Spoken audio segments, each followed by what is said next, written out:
In the mountains of Costa Rica, a helicopter deposits a team of scientists led by Dr. Morbius at the mouth of a cave. Morbius, afflicted with a rare blood disease requiring canes for walking, instructs his team to set up their trap. He then steps forward, offering his bleeding hand to lure the cave's bats into the trap. While his team and the pilot flee in fear, Morbius calmly awaits the bats. The story began 25 years earlier in Greece. Young Morbius resided in a hospital where he met a boy named Milo through Dr. Nicholas. Both boys shared a rare blood disease and quickly bonded, longing for normalcy. During their conversation, Milo's medical device malfunctioned, causing him to collapse. Morbius, using a spring from his pen, repaired the device, which revived Milo. Impressed by Morbius's intelligence, Nicholas arranged for Morbius to attend an exclusive school in New York, a decision Morbius accepted only after ensuring Nicholas would care for Milo. Before departing, Morbius wrote a letter to Milo promising to find a cure for their disease. However, the letter fell into the hands of mean-spirited students from a neighboring school who ridiculed Milo and physically assaulted him. Nicholas intervened, thwarting the attackers and preventing Milo from seeking retaliation. Morbius earned his doctoral degree at 19 and eventually developed an artificial blood that saved millions of lives.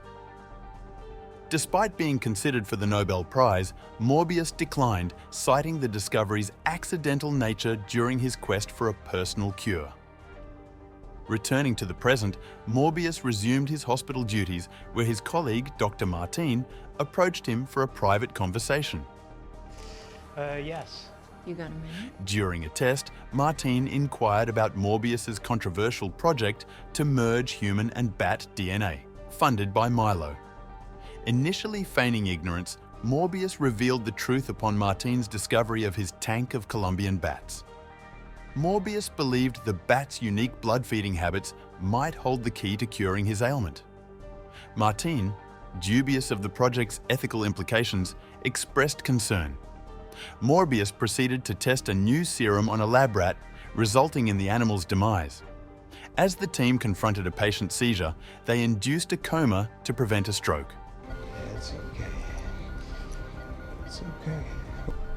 Thank you, nurse. Upon revisiting the lab, Martin found the rat inexplicably alive, indicating the serum's potential.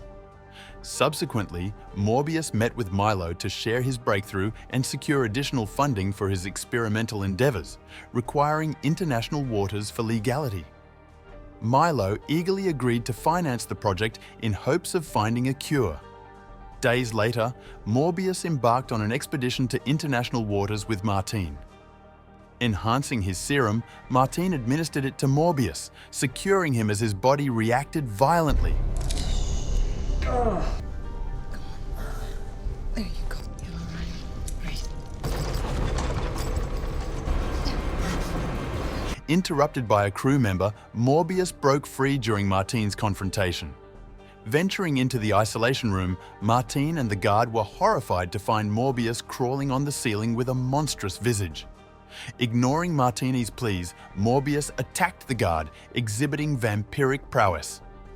The ship's alarm triggered Morbius's heightened senses, causing him to panic and damage the isolation room.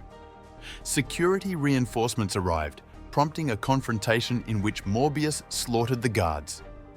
His newfound strength allowed him to breach a locked door, ensuring no survivors remained.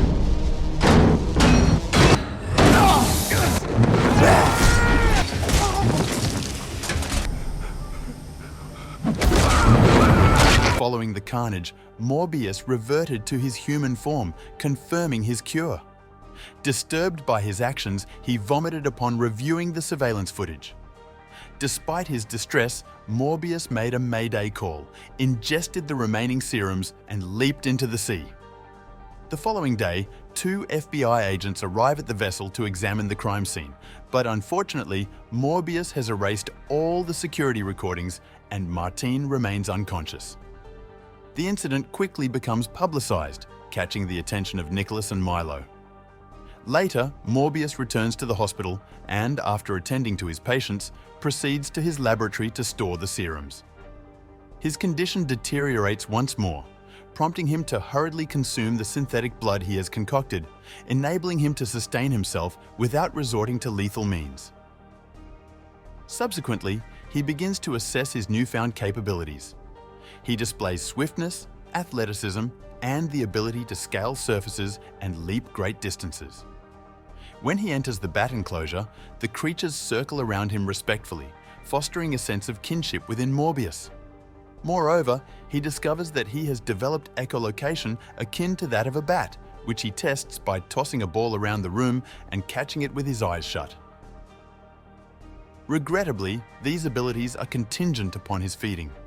The synthetic blood provides stability for 6 hours, but its effectiveness diminishes over time, necessitating a transition to genuine blood. To further explore this, he secludes himself in a room.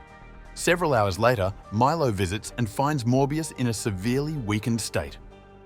Morbius signals his need for blood by inscribing a request on the glass, prompting Milo to retrieve several bags from the freezer. Morbius swiftly recuperates upon feeding, leaving Milo astounded by this apparent cure. However, when Milo requests to be injected as well, Morbius rebuffs him, asserting that this cure is in fact a curse. Despite Milo's persistence, Morbius reacts aggressively and ejects him from the premises. Meanwhile, Martine awakens and is interrogated by the FBI agents, who present her with distressing images of the ship's casualties. However, Martine feigns amnesia regarding the events of that night. Later in the evening, a nurse working a late shift notices aberrant light behavior and attempts to flee in fear, only to be ensnared by a vampiric entity that ends her life. The discovery of the nurse's body the following morning shocks Morbius and his colleagues, leading him to question his own sanity. He rushes to the lab, gathers a few artificial blood bags, and departs, encountering the FBI agents on his way out. They inquire about his experiments and decide to apprehend him. Morbius defends himself adeptly, subduing the agents with minimal effort, and evades capture by ascending the stairs while dodging bullets fired by a police officer. Upon reaching the hospital roof, Morbius senses an unusual intensity from the AC unit's airflow before being apprehended by the agents. At the Manhattan Detention Center, Morbius retains possession of his notes and calculates that his feeding interval has decreased from 6 hours to 4 hours and 22 minutes. During interrogation, he is handcuffed to a table as the agents arrive with holy water as a precautionary measure. They accuse him of the ship and nurse's deaths, but Morbius begins to lose composure and implores for his fake blood bags. The agents dismiss his pleas and return him to his cell. Later, Milo visits Morbius, offering support and providing a pack of artificial blood before departing. However, Morbius notices Milo's forgotten cane and uncovers the truth. Milo stole the serum and injected himself with it, ultimately being responsible for the nurse's demise.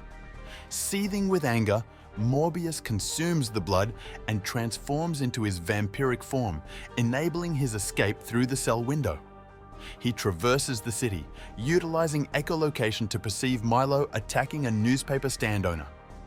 Morbius rushes to confront Milo in the street, denouncing him as a monster. Milo, however, revels in his newfound power and initiates an altercation with Morbius to assert dominance. The confrontation escalates, culminating in the vampires crashing into a subway station, causing panic among bystanders. Despite exchanging blows, Milo exults in their evolution, while Morbius vows to rectify the situation. The police intervene to apprehend them both, but Milo swiftly dispatches them before celebrating with a victory dance. As the train approaches, Morbius senses the rush of air and leaps in front of it, hurtling through the tunnels to escape. The following day, Martine senses a presence trailing her through the city and seeks refuge in a shop, slipping out through the back door to lose the agent who was following her in the crowd. Boarding a bus, Martine reads about Morbius being a wanted fugitive in the newspaper, only to be startled when Morbius himself suddenly appears behind her. Convinced by Morbius's claim that Milo is the true culprit who stole the serum, they disembark from the bus and stop at a cafe to converse. While chatting, Morbius overhears two criminals discussing a lab, prompting him to request a few items from Martine before trailing them. Upon entering the lab, where the criminals are counterfeiting money, Morbius confronts them politely, requesting control of the lab. When one of the thugs attacks him with a knife, Morbius incapacitates him by breaking his hand and intimidates the group into fleeing, adopting the moniker Venom. Morbius repurposes pieces of the printing machines in the lab to craft devices for his vampirism cure. Meanwhile, Milo prepares for a night out by dancing around his apartment while dressing up before heading to a nightclub where he flirts with an attractive woman. However, when another man claims to have seen her first and pushes Milo away, he manages to restrain his powers and leaves. Waiting outside, Milo confronts the man and his friends, resulting in their deaths. Later, Martine visits Morbius's hospital lab to collect items and encounters Milo, who is inquiring about Morbius's whereabouts. Martine asserts that she does not know Morbius's location and persuades Milo to leave without incident. Tell him, we are the few against the many. Simultaneously, FBI agents raid Martine's residence but find neither her nor her cat. It is revealed that Martine is hiding with Morbius at the new lab, accompanied by her cat. While attempting to feed her cat, Martine accidentally cuts her finger, prompting Morbius to exert significant effort to resist the scent of her blood. Subsequently, they share a moment on the roof and share a kiss, unaware that Milo is observing them from a distance. The following morning, the FBI agents discover the deceased individuals outside the bar and review the security footage, confirming that Milo is the perpetrator. Nicholas learns of the update through the news and confronts Milo, urging him to cease the killings. Disgusted by Nicholas's perceived pity and favoritism toward Morbius, Milo attacks Nicholas, gravely injuring him. Meanwhile, Morbius successfully develops an antibody designed to harm only vampiric bodies. He prepares two bottles, one for Milo and another for Martine, to use when needed. Morbius receives a distress call from Nicholas and rushes to Milo's apartment. Tragically, Nicholas, in his final moments, implores Morbius to stop Milo before passing away. Concurrently, Milo abducts Martine and coerces her to repeatedly say Morbius's name until he hears it using his echolocation. Utilizing his echolocation, Morbius navigates through the city and locates Martine on a rooftop, wounded from her encounter with Milo. Martine, resigned to her fate, asks Morbius to feed on her to be of use, but Morbius instead kisses her, inadvertently transferring a drop of his blood into her mouth. Martine succumbs to her injuries, prompting Morbius to succumb to his rage and feed on her. Milo appears on the rooftop, leading to a fierce struggle that culminates in both vampires plummeting from the edge. During their descent, Morbius and Milo continue their battle, crashing through a building multiple times before falling further. Milo's assault forces Morbius to land on a platform where a confrontation ensues against a glowing sign. After another fall, Milo overpowers Morbius against a building and through the street pavement, eventually landing in a tunnel. Milo's maniacal laughter is interrupted when Morbius emits a powerful echolocation wave through the tunnel and water, summoning a swarm of bats to aid him. Morbius dispatches the bats to restrain Milo, enabling him to administer the antibody, reverting Milo to human form. Milo apologizes before perishing. As the FBI agents and police arrive, Morbius conceals himself among the bats, safely flying out of the tunnel. Meanwhile, Martine awakens on the rooftop, revealing her own vampiric nature.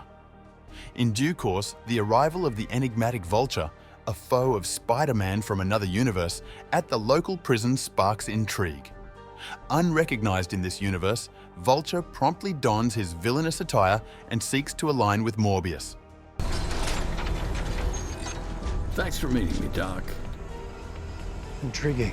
If you enjoyed this recap, Don't forget to like, subscribe, share, so you never miss our future explorations of timeless classics and hidden gems. Until then, happy watching, and I'll catch you in the comments.